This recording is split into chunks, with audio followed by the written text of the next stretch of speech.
On today's show, Nolan Traore continues to shine as the Nets take down the Bulls for their second straight win. I'll tell you why Traore is beginning to look like another draft hit and why Brooklyn's tank strategy continues to leave much to be desired on today's episode of Locked On Nets.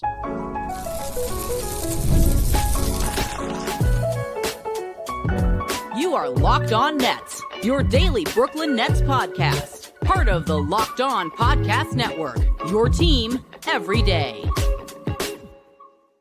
Welcome in to Locked On Nets right here on the Locked On Podcast Network. Now, the number one sports podcast network.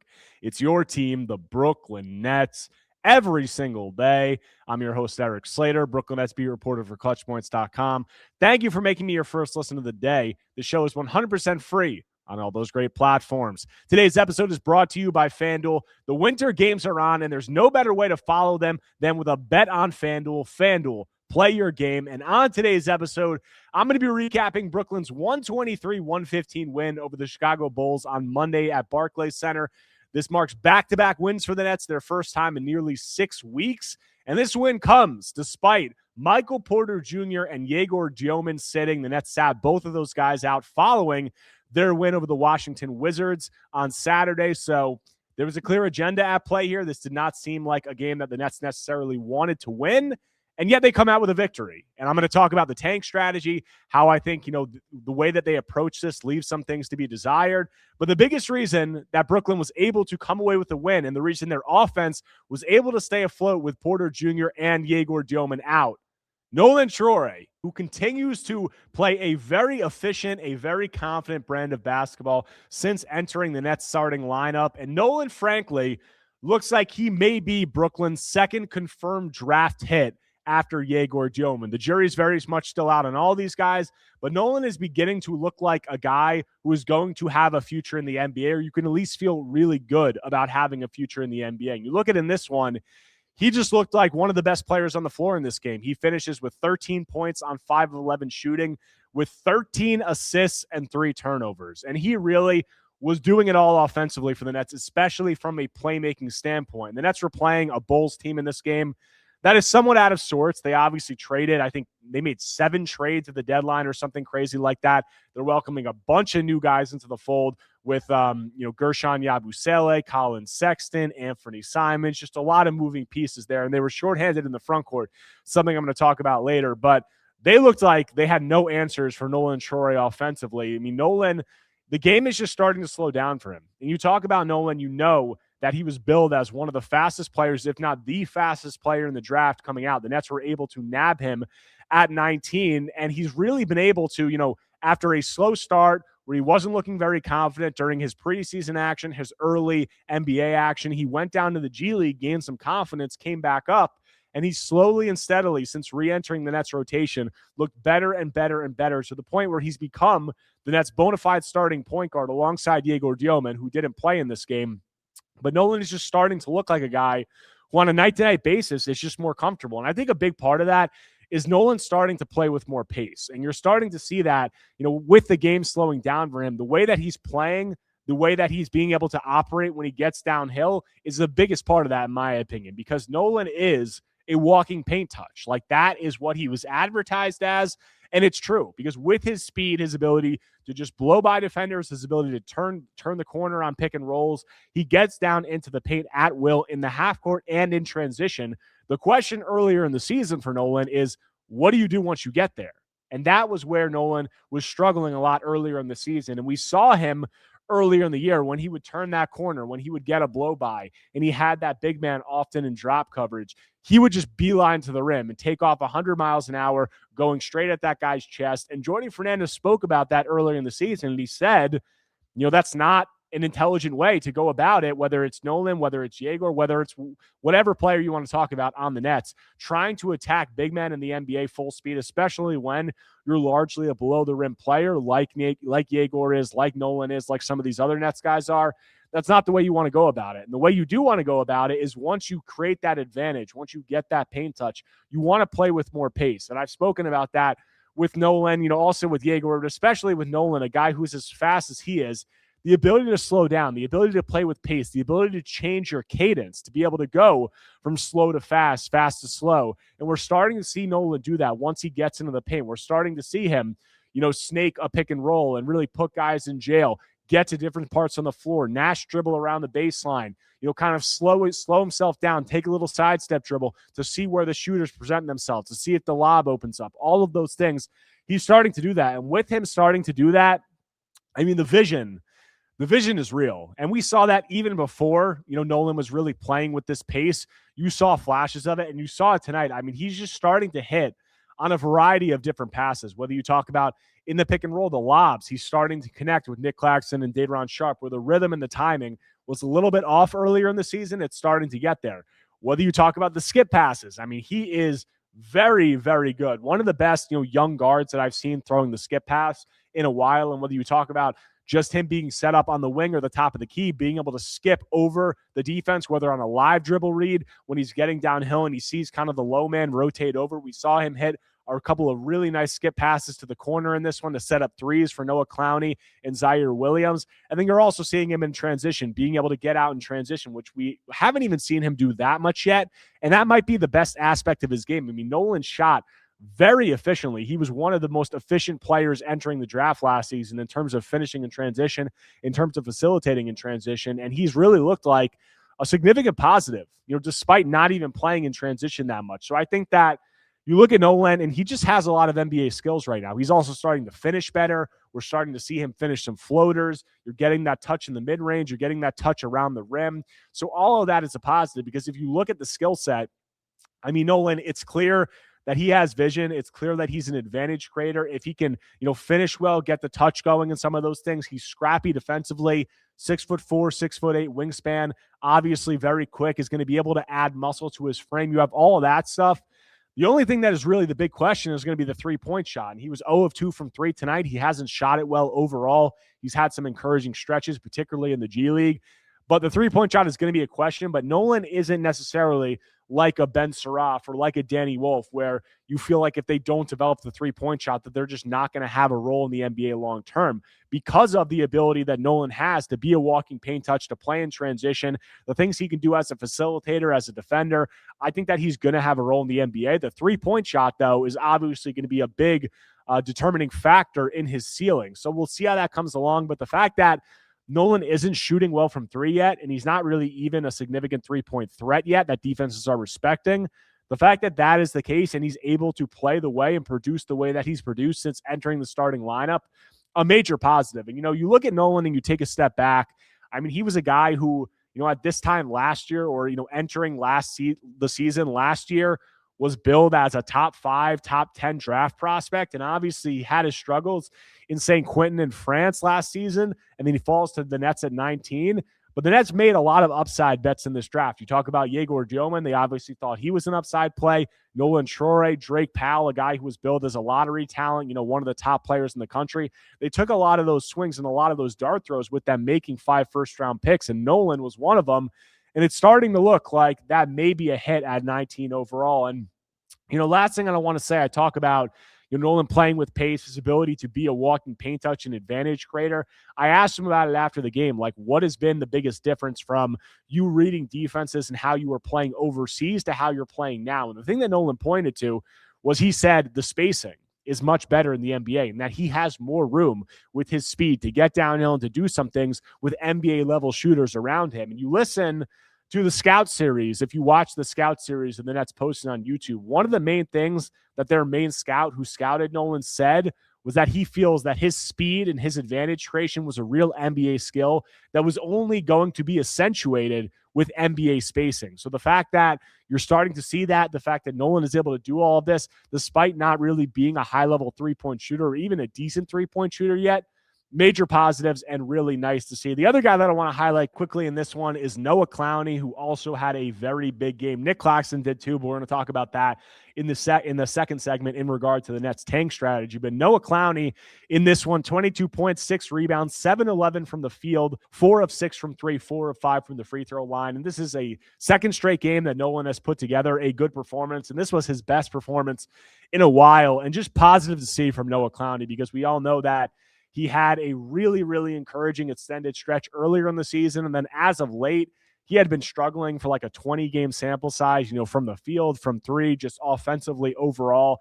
And in this game, you really saw him continue to break out of that over the last few games. Has put together some nice performances, but in this one was efficient from two, was aggressive driving to the hoop, and then most importantly, 4 of 6 from three. The stroke looked pure, was able to draw some fouls and get to the free throw line. And then defensively, made a big difference, against this Bulls team who had a lot of guards that were trying to penetrate. Jordi Fernandez said it after the game that they tracked 11 verticalities, which is, vertical contests at the rim from Noah in this one. So overall, very solid two-way performance from Noah, and, a big one given how he has struggled in recent games for an extended sample size. Nice to see him get back on track. But another guy who got back in track and had a really big performance in this one was Nick Claxton against a shorthanded Bulls front court.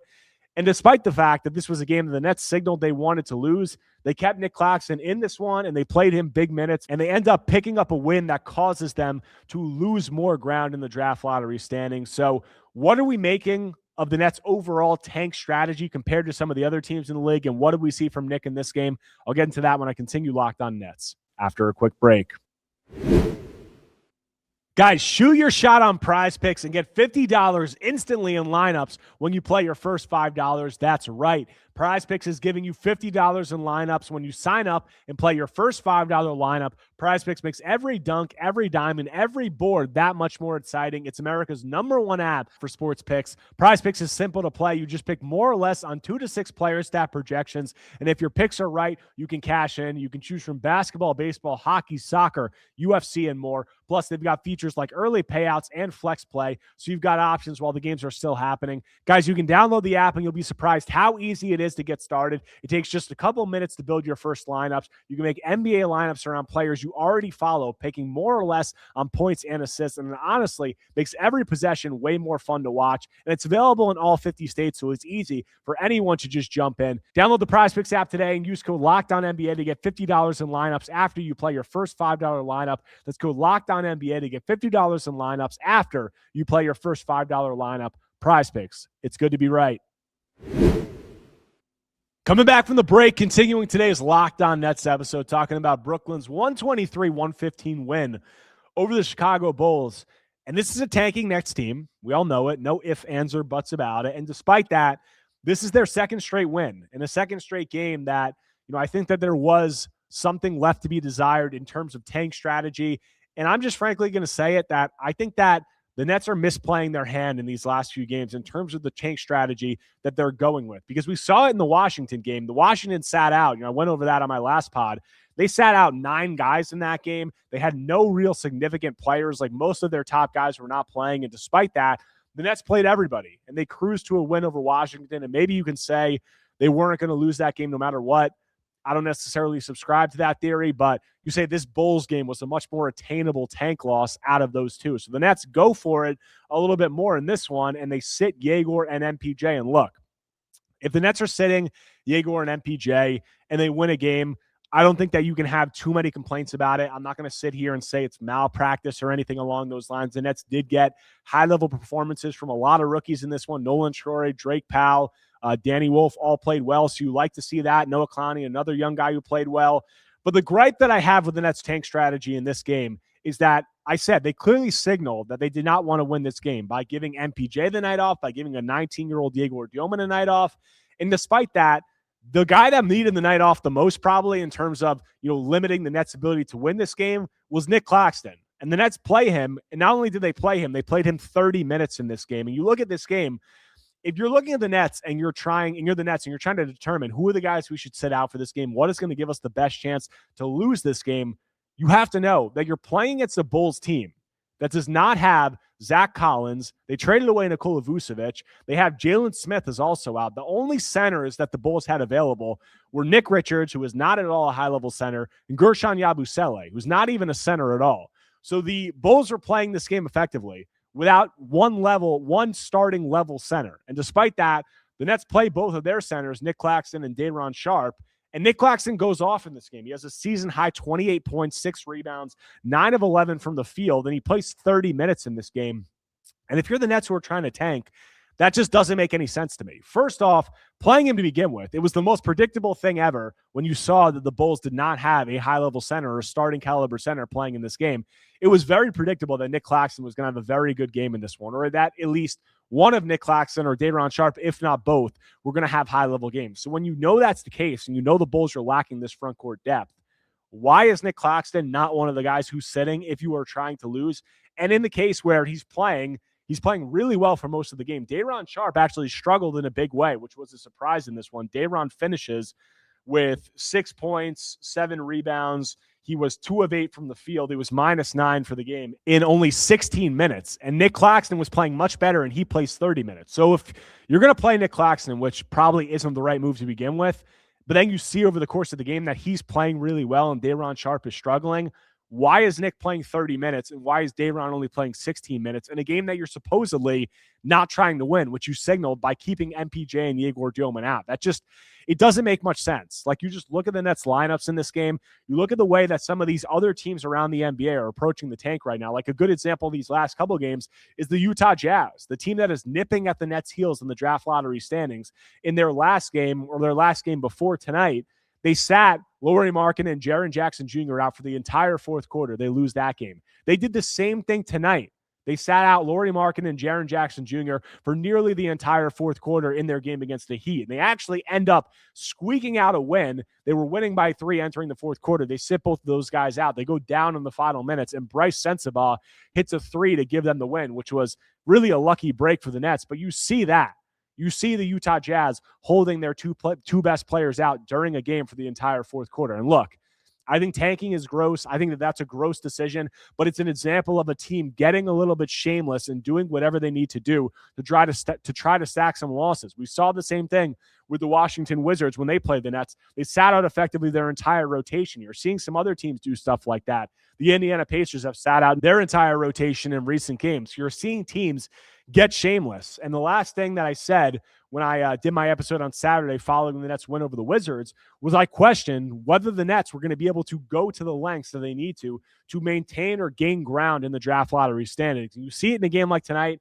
Sure, they hold out Yegor Dioman, they hold out Michael Porter Jr. Like, those are major steps. Like, I'm not going to say they're not. But playing Nick Claxton in this game, playing him 30 minutes, playing the lineups that they played despite it being obvious that the starters were playing well and the second unit was struggling, and playing those starters much more minutes in the second half, it just doesn't seem like the Nets are taking, the same strides that some of these other teams are taking. And look, I want to give Nick Claxton his credit. Like, it was nice to see him have 28 points, 6 rebounds, 9 of 11 from the field, the second straight game where he played really well.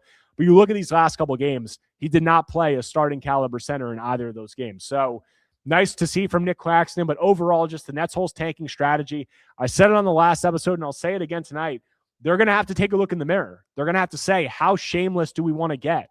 How bad do we really want to get into the top 3 of those draft lottery standings and give ourselves the best chance at the number 1 pick, and also limiting our floor? And if the Nets want to do that, they're going to have to get more shameless. They're going to have to go places that they have been uncomfortable going, thus far this season and all of last season. And you look at that, that's obvious because you have teams in the Sacramento Kings, the Washington Wizards, the Indiana Pacers, the Utah Jazz. You have all these teams who are getting very shameless tanking. It's just the tank landscape of the NBA.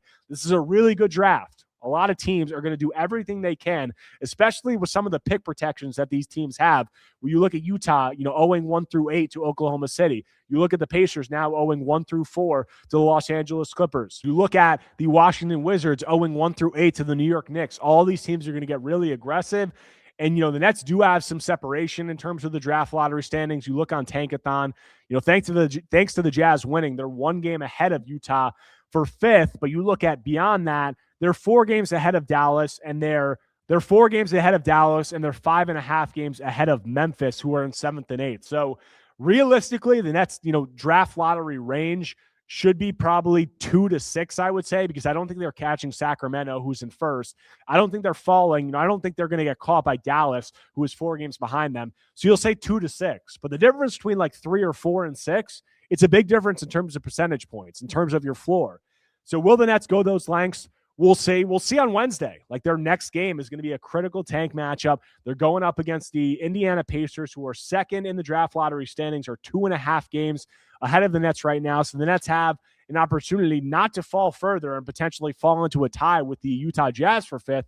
They also have an opportunity to gain ground on the Washington Wizards and on the Indiana Pacers in that game. So how shameless will the Nets get against an Indiana Pacers team that is going to be doing a lot to lose that game? We'll see. That's going to be a big storyline entering Wednesday's matchup. But the last thing I want to close this out on is some of the other Nets rookies who had really nice performances in this one, particularly Drake Powell and Danny Wolf. I thought both played well in this one and kind of snapped out of some recent ruts that they've been in. So what did I see from those guys? What should Nets fans be looking for from them forward? Against all that when I close out Locked On Nets after a quick break. The winter games are officially here, and if you're anything like us, you're locking in for events you only get to see on the biggest stage every 4 years, and that's why following the winter games on FanDuel just makes sense. From following medal counts to individual events to finding your angle on the sports you care about most, FanDuel gives you more ways to stay connected to the action. The drama of curling matches that start slow and somehow get intense fast, speed skating races decided by inches, hockey games that feel different right from the opening face-off, even niche events become must-watch when you're fully locked into the competition. FanDuel keeps the entire Olympics experience engaging from start to finish. The winter games are on, and there's no better way to follow them than with FanDuel. FanDuel, play your game. Guys, hiring isn't just about finding someone willing to take the job. It's about finding the right person with the right background who can actually help your business move forward. And if you want candidates who match what you're looking for, Indeed Sponsored Jobs is the move, because instead of hoping the right person stumbles across your post, Indeed helps you match with quality candidates by boosting your job listing to the people who fit your specific criteria, like skills, certifications, and locations. Guys, if I were hiring, I wouldn't just want someone who can help. I'd want someone with real experience who can jump right in. That's what you'll like about Indeed. You can get specific and target exactly what you need. And with Sponsored Jobs, your post gets seen by candidates who are actually a fit. And here's a stat that says it all. In the minute I've been talking to you, companies like yours have made 27 hires on Indeed, according to Indeed data worldwide. So if you're hiring, spend less time searching and more time interviewing candidates who check all your boxes with Indeed Sponsored Jobs. Listeners of this show will get a $75 sponsored job credit to help get your job the premium status it deserves at Indeed.com/podcast. That's Indeed.com/podcast. Terms and conditions apply. Hiring, do it the right way with Indeed. Coming back from the break, closing out today's Locked On Nets episode, talking about Brooklyn's 123-115 win over the Chicago Bulls. And I said in the previous segment that the Nets didn't do enough in terms of the guys that they chose to sit out or what they did in the game in order to secure a loss in this game. But if you're a Nets fan, despite, for a lot of Nets fans, a win probably stinging, a second straight win, you can say that the Nets had several rookies in this game who played well. And that is a big deal, especially some of these rookies that have been struggling as of late. And two of those guys were Drake Powell and Danny Wolf. And Danny Wolf, second straight game that he played well.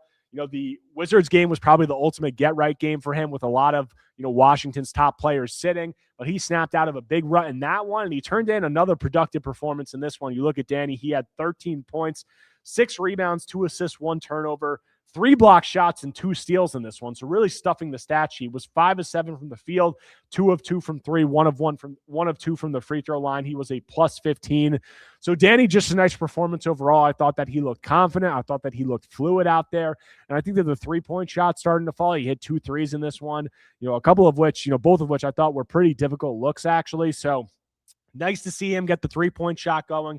We also saw him getting downhill, driving, kind of going into some Bulls defenders' chests and finishing at the rim, something that had been a struggle for him in recent games. So overall, just good to see from Danny. He had struggled in a big way, for an extended period. So seeing him snap out of that, get some productive performances, getting a couple of get-right games against 2, bad teams in the Washington Wizards and Chicago Bulls, that should overall be a positive. And the other rookie I want to talk about in a positive sense is Drake Powell, who finishes with 14 points, 5 rebounds on 4 of 8 shooting, 2 of 5 from 3, 4 of 4 from the free throw line in 23 minutes off the bench. Drake Powell, I thought he looked confident. He had a really big second quarter in this game where he had some really nice moments. Drake, we got, the first true poster dunk in this one. It was a semi-transition play.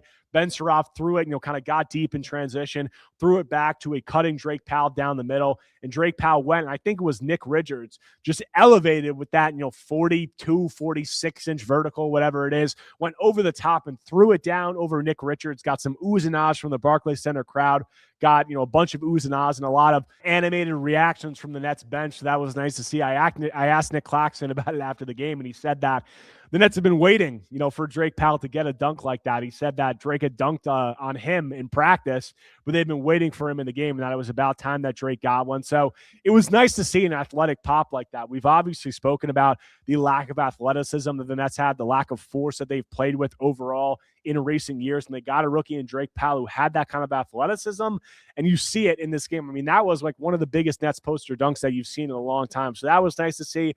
You also saw Drake knock down a couple of three-point shots. You saw him get downhill and finish at the rim with a couple of nice, acrobatic up and under finishes. So overall, nice performance from Drake Powell. Nice to see him get it going from three. Nice to see him just have an overall productive performance when he's been a little bit quiet as of late. And the last Nets rookie was Ben Suraf, who continued to struggle in a big way in this one. Had 3 points, 3 assists, 2 turnovers, 1 of 6 from the field. He was a minus 11 in 13 minutes. And I've said it with Ben Suraf, he just looks uncomfortable. He just hasn't looked like a guy who's been comfortable out there. He came in this game. He immediately turned the ball over on his first plays when he was getting downhill. He was able to get downhill and create advantages with some decels and some of those funky, herky-jerky moves that he has around the basket. But even when he creates the space for the decel and he has an open look at a shot, he's just not even coming close on a lot of these shots. He just does not look comfortable overall. And I've said it, with Ben, that I feel like it could be a guy who could benefit from getting some time in the G League, and that's sending him back down. And the Nets haven't done that, frankly, because they probably just want to play the rookies during the second half of the season. And am I going to say that that's the wrong decision during a tanking season? I don't think so. I don't think it's, a huge negative, but for a guy in Ben who's clearly out of sync, out of rhythm, and struggling in a big way, you don't want to play him too much if he's just going to continue to look uncomfortable and continue to play bad. You want to, have him gain some confidence. So that's why I think the G League could be beneficial with Ben, but we'll see how they handle it. They've had him up for an extended period now, and we'll see, whether they just keep him up all the way through to finish out the season. But that's all I got for you guys on today's episode of Locked On Nets. If you guys do not already, make sure to subscribe to Locked On Nets on YouTube and wherever you get your podcasts, whether Apple Podcasts or Spotify. If you enjoy my content, take a second right now, smash that like button, leave a comment, leave a 5-star review. Anything you can do to engage is much appreciated. And that's got a day off on Tuesday. They're going to be back in action on Wednesday against the Indiana Pacers in a big tank matchup. So I'll have coverage of all that and more when I'm back tomorrow talking more Brooklyn Nets basketball.